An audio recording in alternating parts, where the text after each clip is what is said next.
Hello friends, स्वागत है आप सभी का सीबीबीकल आर्ट्स क्लासेस में। दोस्तों कुछ इंपॉर्टेंट क्वेश्चन और लेकर आए हैं, इनको भी फटाफट प्रैक्टिस कर लेते हैं। समाजशास्त्र का जो 4 तारीख का पेपर होने वाला है, आप अगर इतना रिवीजन कर लेते हैं जितना मैं आपको बता रहा हूं, इसी में से गारंटी आपके एग्जाम में आने वाले हैं।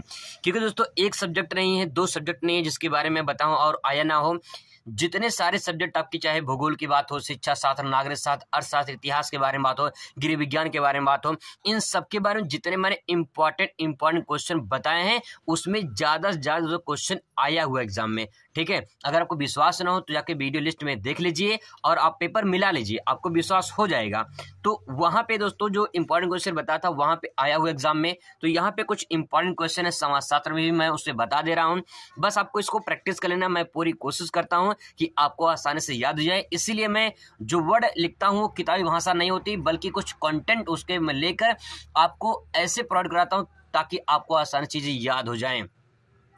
चलिए शुरू करते हैं, फटाफट रिवीजन कर लेते हैं। पहला क्वेश्चन देखिए, अगर आपसे पूछ लेगा आधुनिकीकरण की विशेषताएं बताइए, या आधुनिकीकरण क्या है, इसकी विशेषताएं बताइए, इस टाइप से अगर सवाल पूछ ले तो इसको आंसर कैसे लिखेंगे। देखिए सबसे पहला आधुनिकीकरण मतलब ये मॉडर्न जमाना हो रहा है, दुनिया बदल रही है, आपको बदलाव देखने को मिल रहा है। समाज कहां से कहां पहुंच गया है, पहले समाज कैसा था, आज समाज कैसा है, उसकी क्या विशेषताएं हैं, पहले समाज में कौन कौन सी बातें, कौन कौन सी घटनाएं होती थी, क्या क्या समाज में होता था और आज के डेट में क्या होता है। एग्जाम्पल की बात करें, जैसे शादी है, शादी में पहले देखा जाए तो शादी जो होता था वो अलग तरीके से होता था, आज के डेट में शादी अलग तरीके से होता है। शादी में अगर डीजे ना जाए तो शादी किसी काम का नहीं लगता है।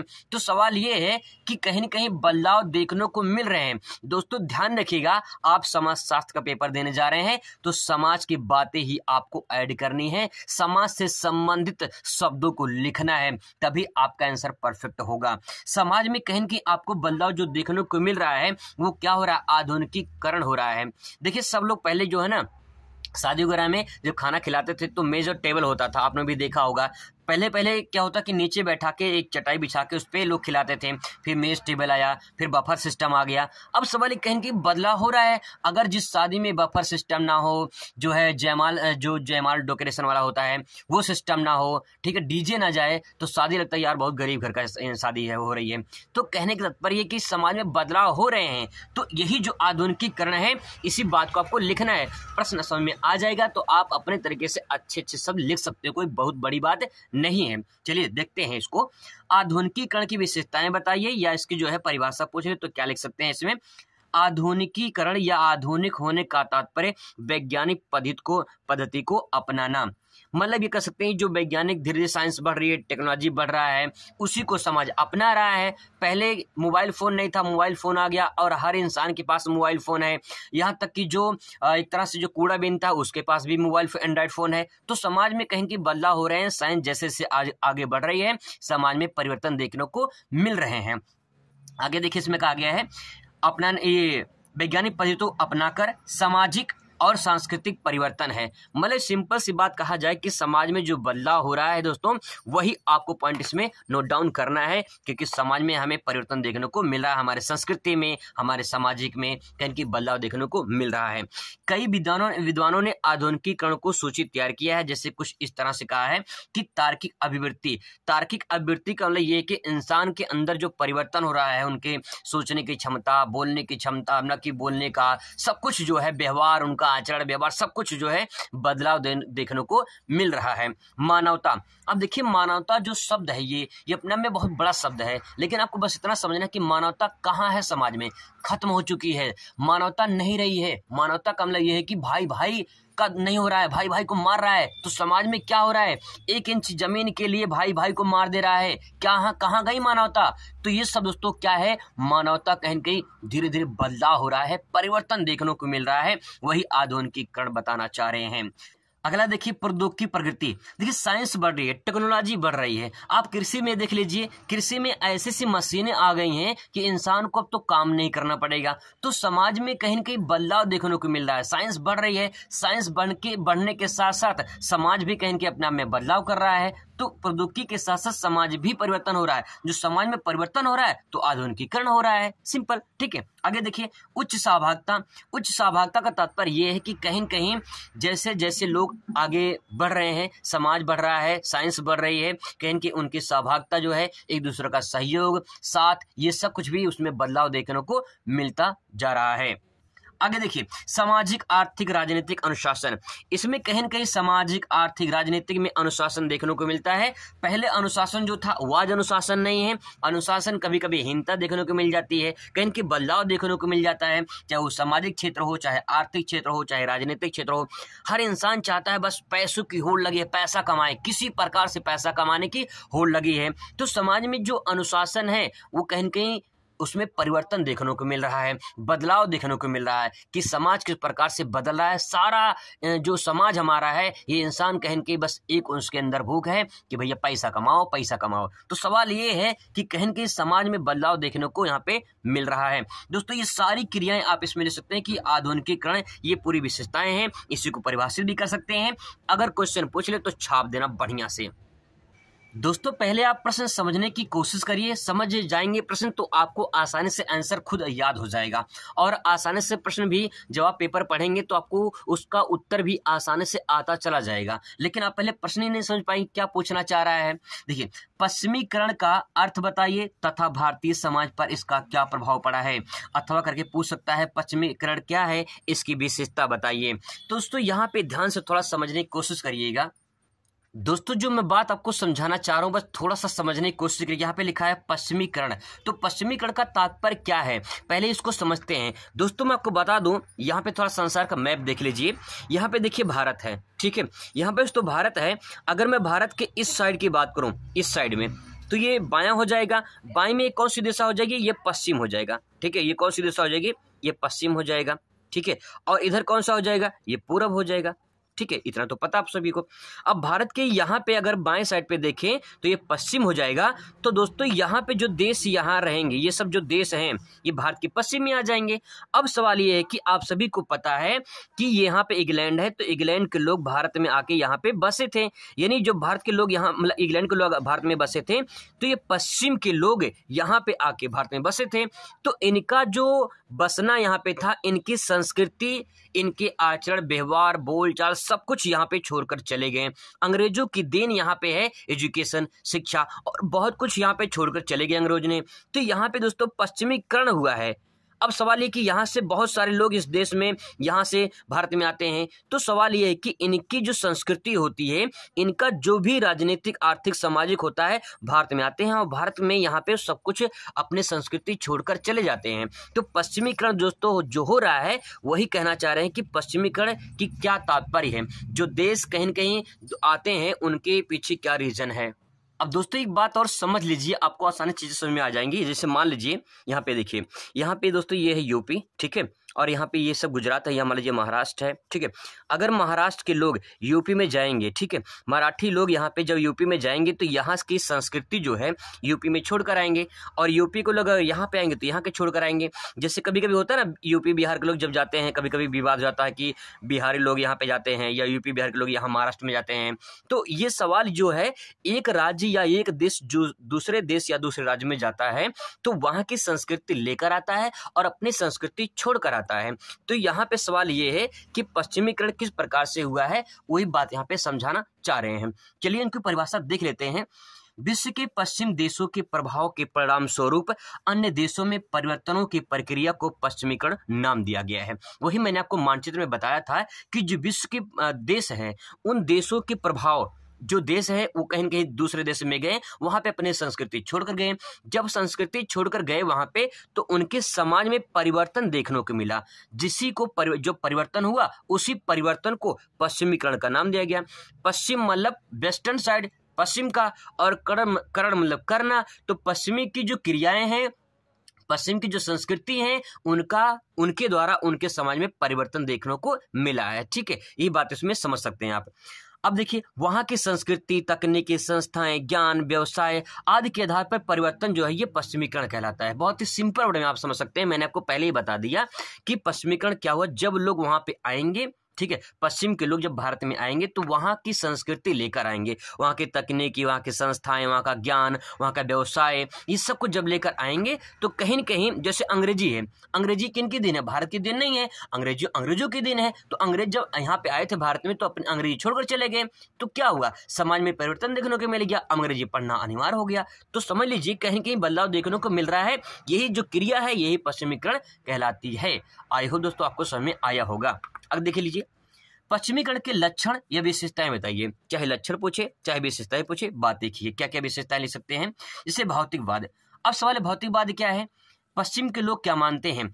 इसमें जो है अध्यात्मवाद को अधिक बल नहीं दिया गया है। अध्यात्मवाद का मतलब ये होता है कि इसमें जो है प्रकृति को ये सर्वश्रेष्ठ मानते हैं, और इसमें सबसे बड़ा अध्यात्म की जो है, अगर हम प्रकृति को मानते हैं तो प्रकृति पर निर्भर नहीं होना है। ये इसमें बातें कि अध्यात्म मतलब कि हम एक ऐसे बातों को समझे जो हम प्रकृति के ऊपर निर्भर नहीं हो सकते हैं। ठीक है, तो यहाँ पे पॉइंट ले सकते हैं।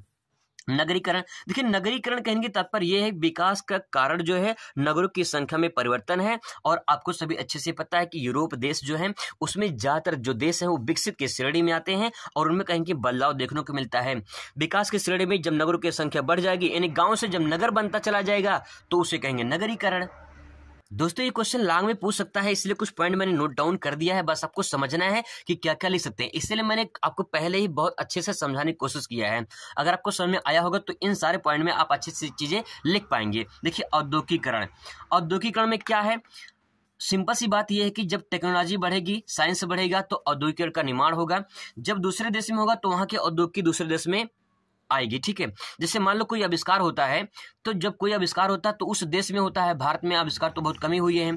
तो जो आविष्कार हुआ है, जैसे मोबाइल फोन की बात करें, कंप्यूटर की बात करें और बहुत बड़ी मशीनों की बात करें, तो जो आविष्कार हुआ है वो आविष्कार किसी दूसरे देश में होता है, फिर इसके बाद दूसरे देश में जाता है, तो उसका भी कहीं न कहीं प्रभाव पड़ता है। ठीक है, तो औद्योगिकरण ये सबसे इंपॉर्टेंट हो जाएगा। अगले देखिए मौलिक अधिकार की मान्यता। मौलिक अधिकार जैसे भारत में है मौलिक अधिकार है, ठीक है, वैसे ही विदेशों के जो मौलिक अधिकार है वहां से लिए गए हैं, तो उनके आधार पे जनता को उनकी सहायता की जाती है, उनके मौलिक अधिकार जो कर्तव्य होते हैं उनको मिलता है। ठीक है, तो कहीं के मौलिक अधिकार जो वो लिए गए हैं दूसरे देशों से। शिक्षा का प्रसार। देखिए मैंने आपको बताया कि जो शिक्षा है, जो एजुकेशन है, ये अंग्रेजों की देन है। ठीक है, तो कहीं न कहीं शिक्षा प्रसार जो है उन्हीं का देन है। इसी धीरे धीरे साइंस मतलब कि जैसे जैसे समाज बढ़ता चला जा रहा है, शिक्षा का प्रसार होता चला जा रहा है। ठीक है, तो आप तीन 4-5 लाइन में लिख देंगे तो ये लॉन्ग क्वेश्चन आराम से बन जाएगा।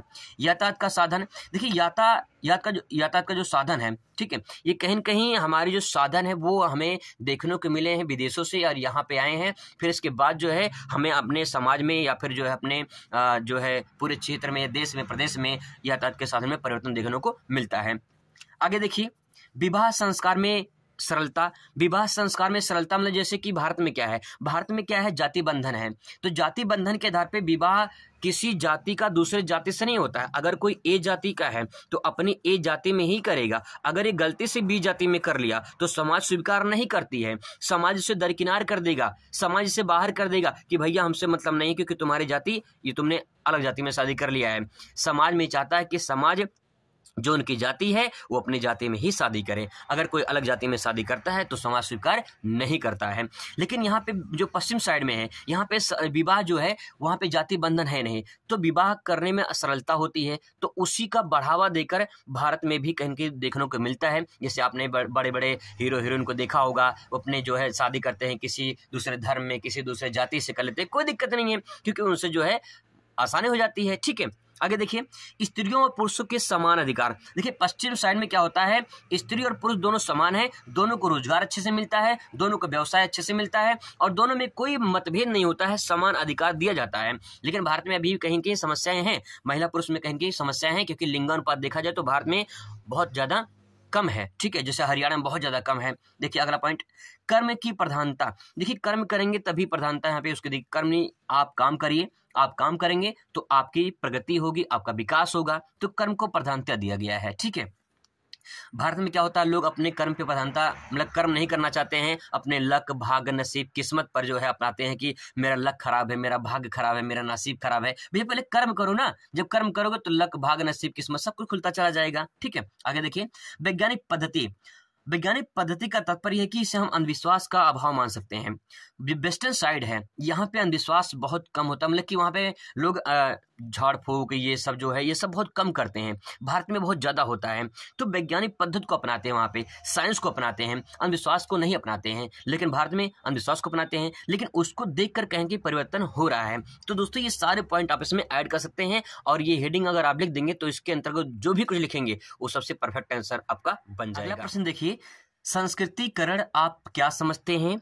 आलोचनात्मक व्याख्या कीजिए, या संस्कृति क्या है, इसकी अवधारणा किसने दी है? इस प्रकार से क्वेश्चन पूछेगा।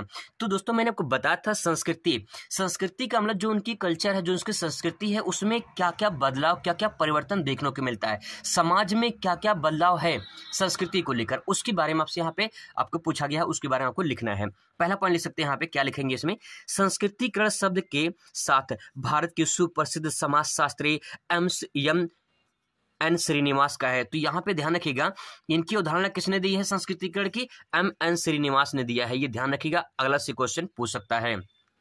अब इसके बारे में क्या लिख सकते हैं? संस्कृतिकरण का अभिप्राय उस प्रक्रिया से है जिसमें समाज के निम्न जाति या जनजाति अन्य समूह उच्च जनजातियों की जीवन पद्धति आदर्श विचारों का अनुकरण मतलब होता है नकल करना, ठीक है, नकल करते हैं। दोस्तों बस सिंपल वर्ड में आप इतना समझा दूं मैं आपको कि जो है कोई भी देश या कोई भी क्षेत्र या कोई भी प्रदेश है, किसी बड़े देश को या किसी भी छोटे देश को, प्रदेश को, ठीक है, नकल करते हैं। जैसे आप क्या करते हैं, आप भी तो यही करते हैं ना, किसी अच्छे इंसान की नकल करते हैं।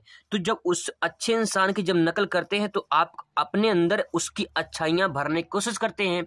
तो अपने अंदर जब उसकी अच्छाइयाँ भरने की कोशिश करेंगे तो आप में बदलाव होगा, बिल्कुल बदलाव होगा। अगर कोई इंसान अच्छा है, ठीक है, कोई इंसान अच्छा है तो उसकी बोलचाल, उसकी आचरण, उसके व्यवहार, उसका सब कुछ जब आप ग्रहण कर लेंगे तो आप में परिवर्तन होगा, बिल्कुल परिवर्तन होगा। जो परिवर्तन होगा वही संस्कृतिकरण है, इतना बस समझिए, ठीक है। तो यहाँ पे बात वही कही जा रही है कि संस्कृतिकरण जो अभिप्राय है वो समाज में निम्न जाति, जो निम्न जाति होते हैं, ये हमेशा, चाहे निम्न जाति की बात करें, चाहे जनजाति की बात करें, चाहे कोई अन्य समूह हो, ये उच्च जातियों का जीवन के जो होती हैं उनके आदर्श जो विचार होते हैं इनका अनुकरण करते हैं, इनका नकल करते हैं। बात समझ में, यही संस्कृतिकरण है। यानी कहने का तात्पर्य यह है कि जब कोई क्षेत्र, जब कोई प्रदेश, जब कोई देश या कोई व्यक्ति, कोई समूह या कोई भी हो, अगर किसी से नकल करके अपने अंदर कुछ परिवर्तन करता है, बोलचाल, आचरण, व्यवहार, गुण, सब कुछ परिवर्तन करता है, तो उसी क्रिया को संस्कृतिकरण कहा जाता है। किसने अवधारणा दिया है? ये एन श्रीनिवास को, इसको ध्यान रखा है, बाकी आसानी से क्वेश्चन को तैयार कर सकते हैं। अगला पॉइंट ले सकते हैं, संस्कृतिकरण की आलोचनात्मक व्याख्या कीजिए। इसके बारे में अगर आपसे यहाँ पे पूछ ले तो यहाँ पे हेडिंग डालेंगे, संस्कृतिकरण की आलोचनात्मक व्याख्या, क्या क्या आलोचना की गई है समझ लेते हैं। देखिए पहला पॉइंट ले सकते हैं, संस्कृतिकरण एक जटिल शब्द है। पहला पॉइंट तो ये, संस्कृति जो करण है इतने आसानी से उसको हम परिभाषित नहीं कर सकते हैं, तो एक जटिल शब्द है। इसकी प्रक्रिया को समझना उतना आसान नहीं है जितना इसकी प्रक्रिया से लगता है। तो ये जो प्रक्रिया, मतलब की बातें कही गई संस्कृतिकरण की, हाँ इसको हम ऐसे कर सकते हैं, तो इसमें बातें कही गई है कि संस्कृति को समझना आसान नहीं है। भले से लगता है कि हाँ ये प्रक्रिया आसान है, लेकिन आसान नहीं है, तो ये जटिल शब्द है। दूसरा पॉइंट दोस्तों से मिल सकते हैं, सभी स्थानों पर एक निम्न जाति ही उच्च जाति के रीति रिवाजों का अनुकरण नहीं करते हैं। ऐसा नहीं है कि निम्न जाति ही, जो निम्न जाति के लोग हैं, ये हमेशा उच्च जाति का ही नकल करते हैं, ऐसा नहीं है। कभी कभी उच्च जाति भी निम्न जाति का नकल कर लेते हैं। तो अनुकरण मतलब होता है नकल करना, ठीक है। तो यहाँ पे ये पॉइंट जो है यहाँ पे कहने की आलोचनात्मक व्याख्या में अंतर्गत आ जाएगा। अगर आप पढ़ सकते हैं इसमें, संस्कृतिकरण में परिवर्तन इतना आसान नहीं होता है। देखिए संस्कृतिकरण में जो इसके कारण जो परिवर्तन होता है समाज में, उतना आसान नहीं कि हाँ संस्कृतिकरण से जो है किसी का कोई देख लिया, नकल कर लिया तो उससे परिवर्तन हो जाएगा, ये कहा जा नहीं सकता है पूरी तरह से, ठीक है। पॉइंट है, भारतीय समाज जातियों के कारण संस्कृतिकरण कठिन समस्या है।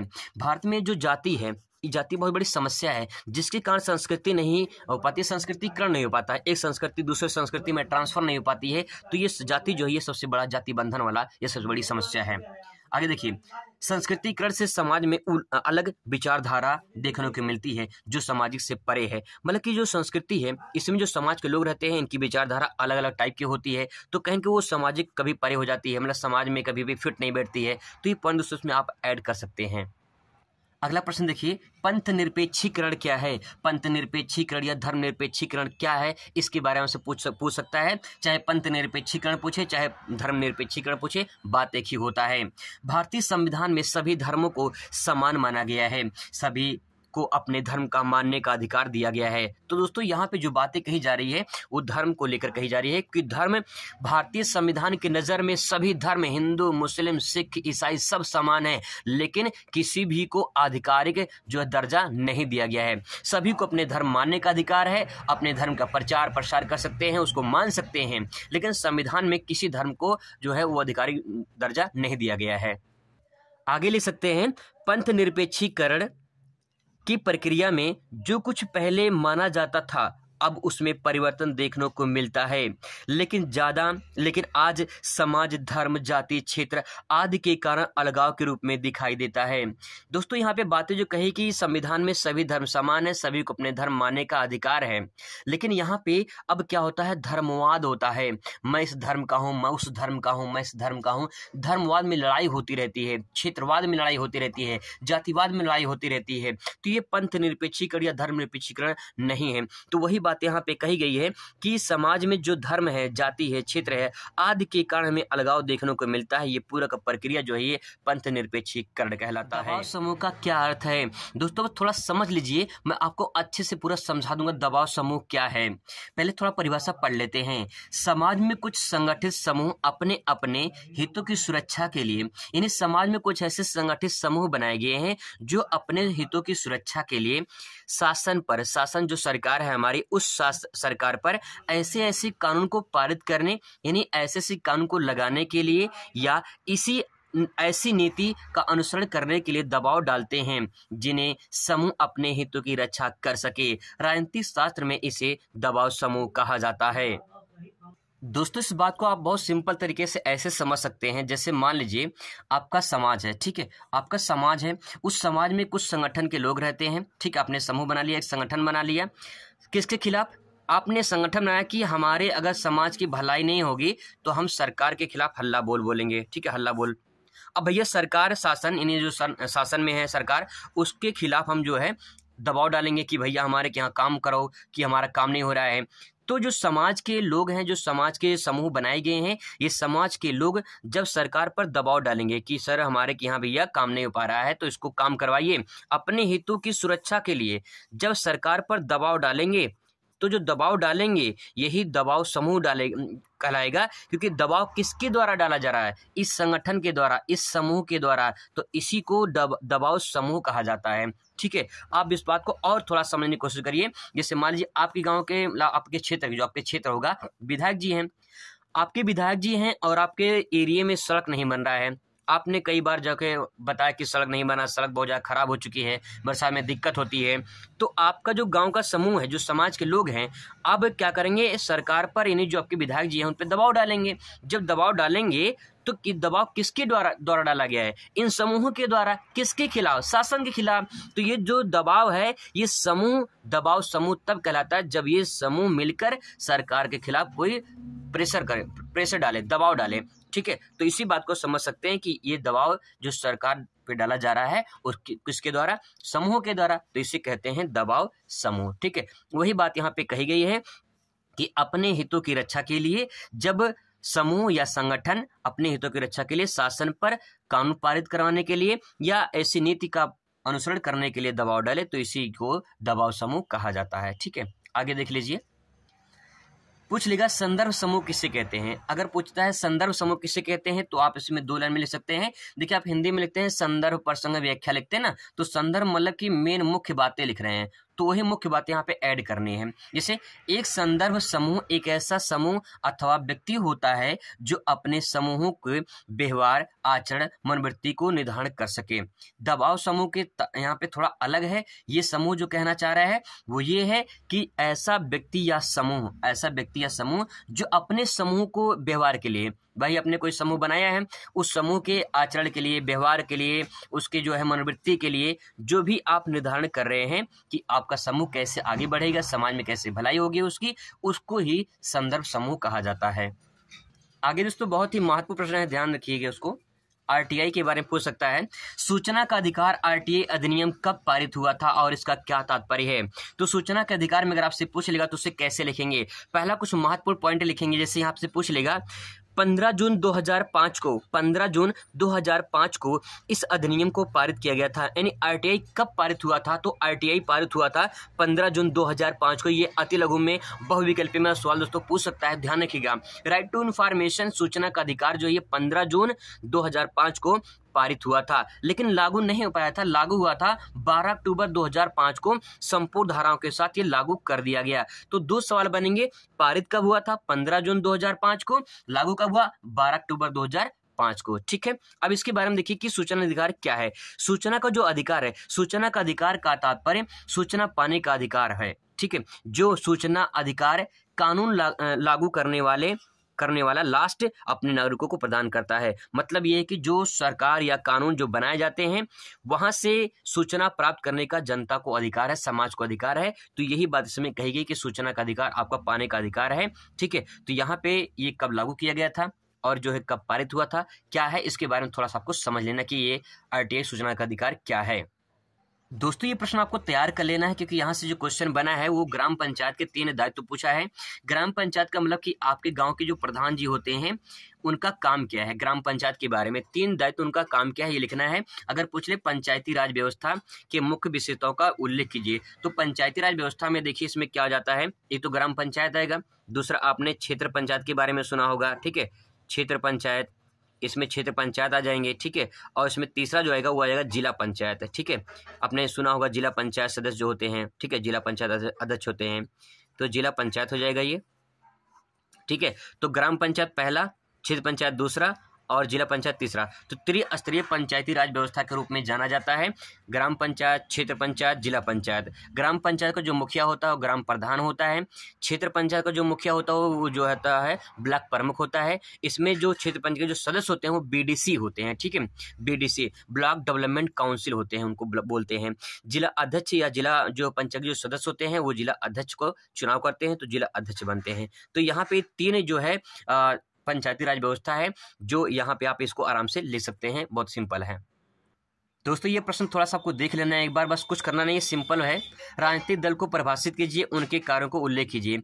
राजनीतिक दल जैसे बीजेपी है, सपा है, बसपा है। ठीक है, तो यहाँ पे जो ये पार्टी है, इन पार्टी को जो है राजनीतिक दल के बारे में परिभाषित करना है, उनके कार्य क्या होते हैं ये लिखना है। ठीक है, राजनीतिक दल, दबाव समूह और लोकतांत्रिक राजनीति को स्पष्ट कीजिए, इस प्रकार से भी क्वेश्चन पूछ सकता है। तो दबाव समूह मैंने डाल दिया, मैं यहाँ पे आपको बता दिया है, इसको आपको थोड़ा सा तैयार कर लेना, देख लेना बस फटाफट, ज्यादा कुछ नहीं है इसमें खास। ठीक है, लोकतंत्र से आप क्या समझते हैं? जनता के द्वारा चुना गया सरकार लोकतंत्र कहलाता है। बस सिंपल वर्ड में लिख सकते हैं कि जनता के द्वारा चुना गया सरकार लोकतंत्र कहलाता है। अब्राहम लिंकन ने कहा है जनता के लिए जनता के द्वारा सरकार लोकतंत्र कहलाता है। बहुत सिंपल, आसानी से ले सकते हैं, आपको आसानी से 2 नंबर मिल जाएगा।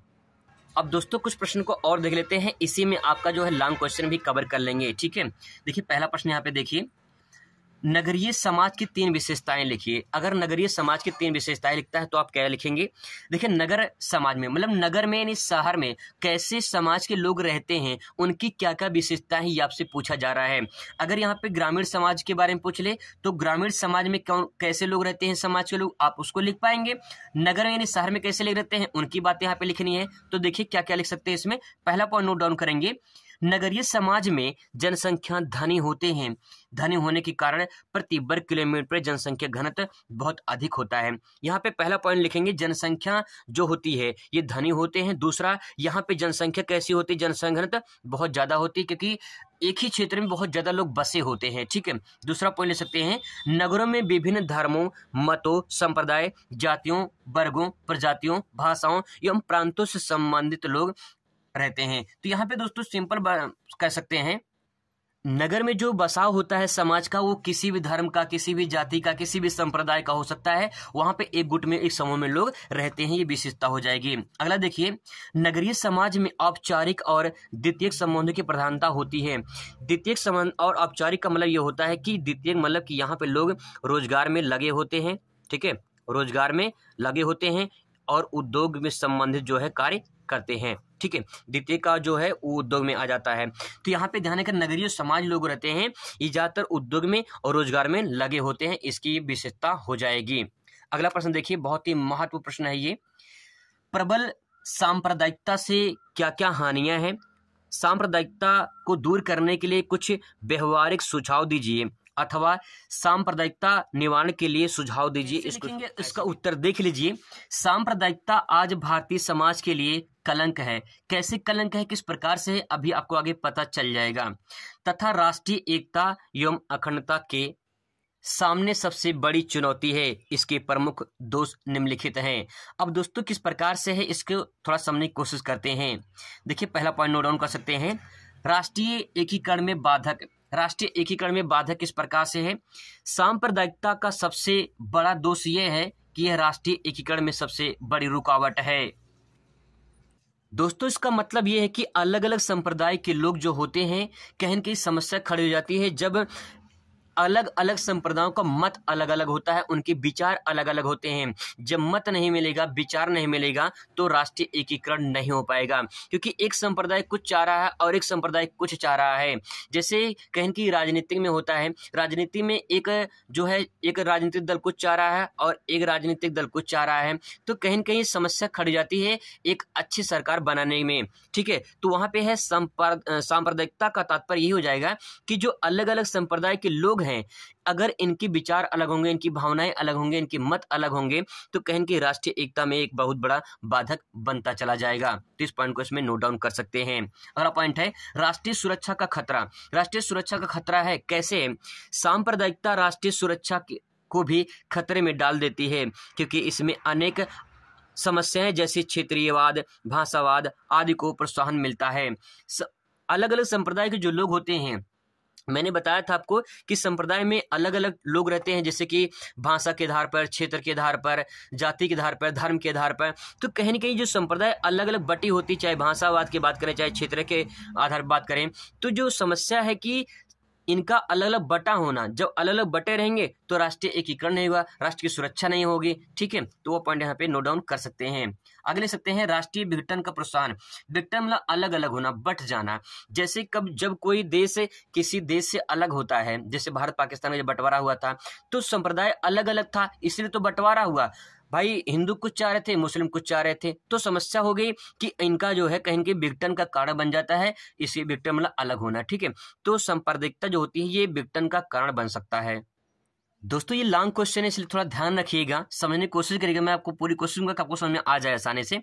सामाजिक विघटन। सांप्रदायिकता का एक अन्य जो है स्वाभाविक दोष सामाजिक विघटन है, क्योंकि सांप्रदायिकता के अनेक समस्याएं हैं, जैसे अपराध, डकैती, दंगे, आपसी झगड़े, आगजनी, लूटमार आदि प्रोत्साहन मिलता है और सामान्य सामाजिक व्यवस्था को ठप हो जाती है। तो ये भी इसमें कारण बन जाएगा, इसको भी आपको ध्यान में रखना है। राजनीतिक विघटन। राजनीतिक विघटन किस प्रकार से?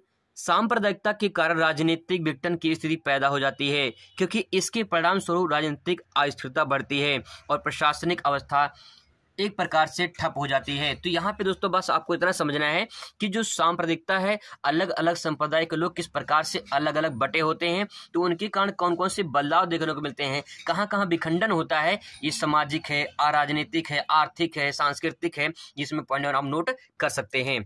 आगे देख लीजिए यहाँ पे आर्थिक विघटन। ठीक है, अब आर्थिक विघटन में क्या लिख सकते हैं? सांप्रदायिकता से राष्ट्रीय संपत्ति, व्यक्तिगत संपत्ति व जान माल की हानि नहीं होती है, अपितु जमाखोर राष्ट्रीय विरोधी तत्व भी पूरा लाभ उठाते हैं और देश के आर्थिक विघटन के कारण जो है ये खड़ा कर देते हैं। मतलब ये होती है कि यहाँ पे व्यक्तिगत संपत्ति, जान माल की हानि नहीं होती है, लेकिन जो जमाखोर होते हैं, जो राष्ट्रीय विरोधी तत्व होते हैं, ये कहीं न कहीं आर्थिक विघटन को कारण बन जाते हैं। ठीक है, आगे देखिए पारिवारिक विघटन। राष्ट्रीय विघटन, सामाजिक विघटन, राजनीतिक विघटन, आर्थिक विघटन, अंतिम परिणाम पारिवारिक विघटन है, क्योंकि परिवार में भी अलग अलग टाइप से जो है विघटन खड़ी हो जाती है। अगला लिख सकते हैं इसमें सांप्रदायिकता को दूर करने के उपाय क्या क्या हैं। तो पहला पॉइंट लिख सकते हैं सभी त्योहारों को राष्ट्रीय स्तर पर मनाने का प्रयास करना चाहिए। तभी जो है जब सभी त्योहार मनाए जाएंगे तो सभी संप्रदाय के राष्ट्रीय त्योहार के रूप में सामने आएंगे, तो सभी धर्म के लोग मनाएंगे, सभी संप्रदाय के लोग मनाएंगे, तो उनको कोई दिक्कत समस्या नहीं होगी। आगे लिख सकते हैं दूसरा पॉइंट धर्मनिरपेक्षता। को बढ़ावा दिया जाना चाहिए। धर्मनिरपेक्षता का मैंने बता दिया कि सभी धर्म समान रूप से हैं, सभी धर्म मिलकर अगर आपस में अपने संस्कृति को अगर समाज में कहीं न कहीं दिखाते हैं तो सभी लोग अपने आप को संप्रदाय में बढ़ा सकते हैं। ठीक है, आगे लिख सकते हैं, भाषा के संबंध में एक स्पष्ट व सर्वमान्य राष्ट्र नीति अपनाई जानी चाहिए। मतलब भाषा के संबंध में, जैसे भाषा के आधार पे अलग अलग भारत में अलग अलग क्षेत्रों में भाषा बोली जाती है। महाराष्ट्र में मराठी बोली जाती है, ठीक है, कर्नाटक में जो है कन्नड़ बोली जाती है, तमिलनाडु में जो है तमिल बोली जाती है, आंध्र प्रदेश में तेलुगु बोली जाती है, उड़ीसा में उड़िया बोली जाती है, पंजाब में पंजाबी बोली जाती है, ठीक है, बिहार में भोजपुरी बोली जाती है। तो ये सब जो भाषाएं अलग अलग बटी हुई हैं, इसका भी कहीं न कहीं एक जो है सम्मान नीति अपनाई जानी चाहिए कि ताकि भाई आप जो है एक भाषा से संबंधित रखें।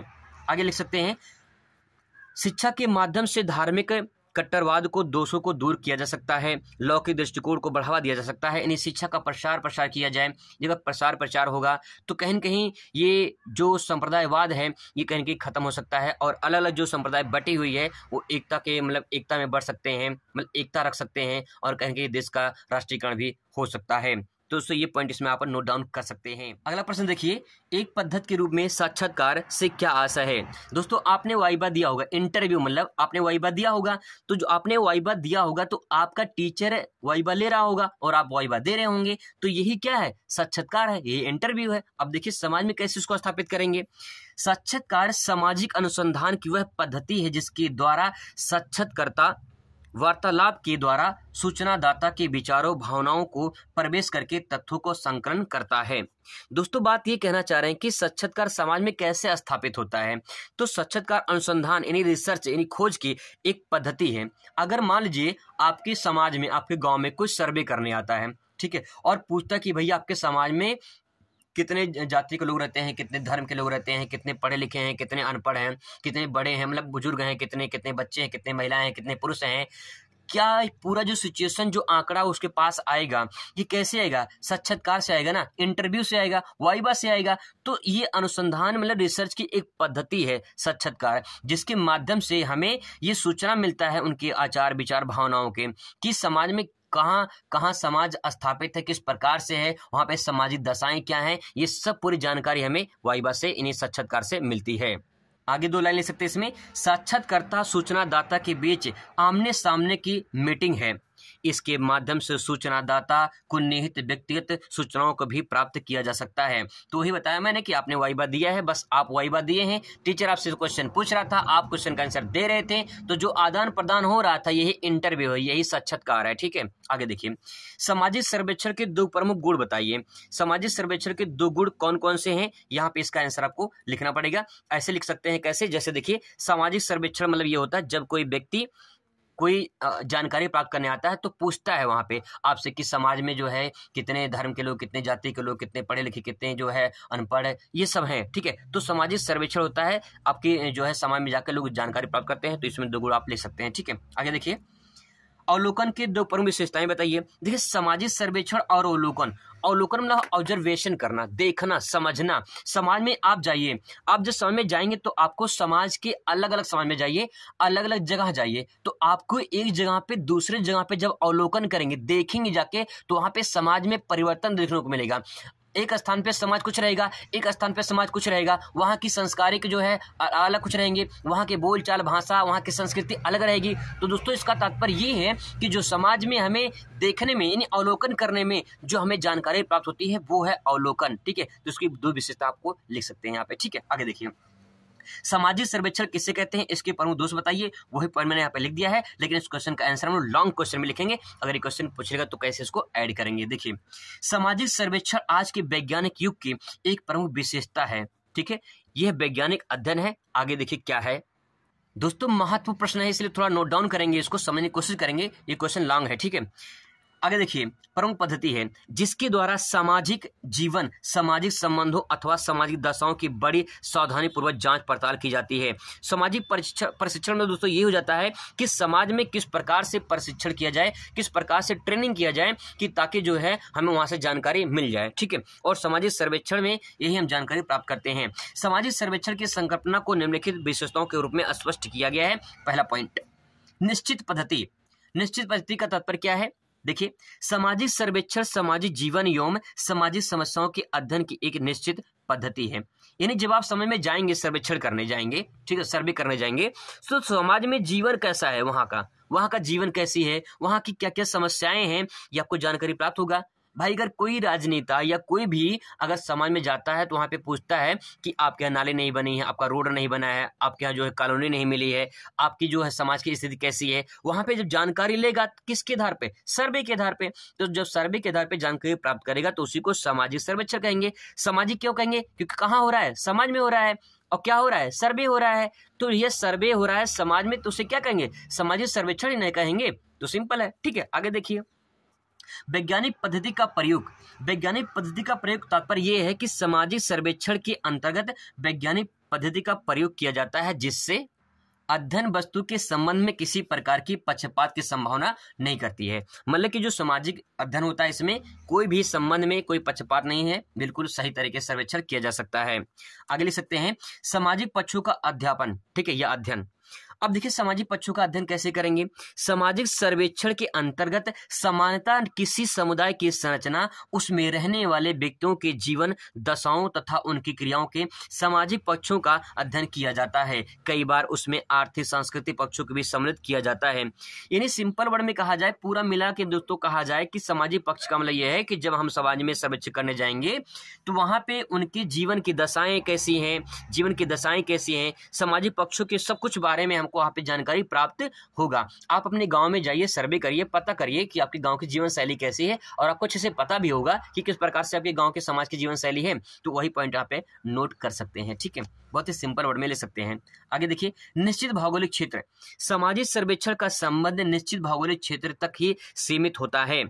शब्दों में कह सकते हैं सर्वेक्षण के लिए किसी क्षेत्र विशेष में रहने वाले व्यक्तियों के अध्ययन का चयन किया जाता है। मतलब यह है कि जो सामाजिक सर्वेक्षण होगा, भाई समाज अलग अलग बटी रहती है, अलग अलग क्षेत्र से आधार पे बटी रहती है, तो वहां पे जाके हम सामाजिक सर्वेक्षण करते हैं। कहीं पे समाज कुछ रहती है, कहीं पे समाज कुछ रहती है, तो उनके बारे में ही अध्ययन करना ही सामाजिक सर्वेक्षण कहलाता है। आगे लिख सकते हैं सरकारी अध्ययन। सरकारी अध्ययन क्या क्या तात्पर्य है। सामाजिक सर्वेक्षण मुख्य रूप से सरकारी अध्ययन होता है क्योंकि इसमें एक से अधिक सर्वेक्षणकर्ता अध्ययन क्षेत्र में जाकर चुने हुए सूचनादाता से सूचना प्राप्त करते हैं। मतलब है कि सरकारी अध्ययन का मतलब ये है कि जब से मान लो सर्वेक्षण होगा, सर्वे होगा, जब जनगणना होती है तो गाँव में लोग आते हैं, गाँव में सर्वे करने, समाज में आते हैं लोग सर्वे करने और पूछते हैं कि आपके कितने परिवार में कितने सदस्य हैं, कितने पढ़े लिखे हैं, कितने पढ़े लिखे नहीं है, कितने महिला हैं, कितने पुरुष हैं, कितने बच्चे हैं, कितने बुजुर्ग हैं, इन सब के बारे में चर्चा की जाती है। तो जो वो सूचना प्राप्त लेकर जाते हैं वो सरकारी अध्ययन होता है, ठीक है। आगे देखिए, तुलनात्मक अध्ययन। सामाजिक सर्वेक्षण के अंतर्गत सामाजिक जीवन, सामाजिक घटनाओं के तुलना की जाती है। यानी सामाजिक जीवन कैसा है और समाज में जो घटना घटती है उनमें घटनाओं में जीवन में कैसे कैसे लोग रहते हैं, किस प्रकार से लोग समाज में अपने जीवन यापन करते हैं, उनके बारे में जो है तुलनात्मक अध्ययन किया जा सकता है। तो दोस्तों ये मैंने कुछ इंपॉर्टेंट क्वेश्चन आपको बताए हैं, बस आप इसे रिवाइज जरूर करिए। आगे मिलते हैं दूसरे वीडियो में, तब तक इसे रिवाइज करिए। मैं शाम तक आपको प्रोवाइड जरूर करा दूंगा, कोई वेरी इंपॉर्टेंट क्वेश्चन करा दूंगा, ठीक है। Thanks for watching.